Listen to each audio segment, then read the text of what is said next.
गुज़िश्ता रोज़ हमने आपको बताया था कि सिटी वार्डन एयाज जब्बार जो कि Karachi institute of heart disease में सरकारी फ्राइज के दौरान कोरोना का शिकार हो जाता है। वहाँ पर 40 से ज़ायद 2 शिफ्टों में सिटी वार्डन फ्राइज अंजाम देते हैं, लेकिन उनको किसी किस्म की हिफाजती मास्क के साथ साथ कोई मराद फराहम नहीं की गई और सिटी वार्डन दिलजमई से फ्राइज अंजाम देते आ रहे हैं, लेकिन इनको नजरअंदाज किया जाता था। यही वजह है कि एयाज जब्बार कोरोना का शिकार हुआ और अपने वालिद जब्बार को भी इसमें मुब्तला कर दिया, लेकिन इसकी वजह जानने की कोई कोशिश नहीं कर रहा। आज एयाज जब्बार ने अपने एक पैगाम में क्या कहा, सुनिए इसी की ज़बानी। अस्सलाम वालेकुम शहबाज भाई, खैरियत से हैं?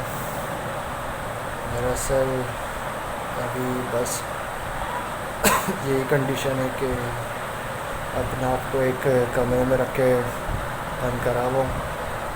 पूरा घर यही है कि अपने अपने कमरों में बंद है।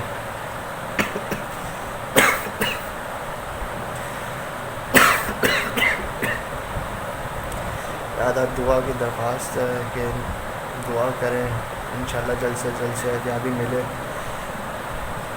बाकी ये है कि मैं आपको अपनी रिपोर्टें वगैरह भी सेंड कर देता हूँ, इंशाल्लाह दुआ करिएगा आप लोग। तमाम सिटी वार्डन दिन हो रात हो, बारिश हो, आंधी हो, तूफान हो, ये अपने फ़राइज़ ऐसे तरीके से अंजाम देते हैं, लेकिन इनको नज़रअंदाज किया जाता है। इनकी इज्जत इदारा ही करवा सकता है। अजीज़ आरिफ, KPS बल्दियाती न्यूज़, कराची।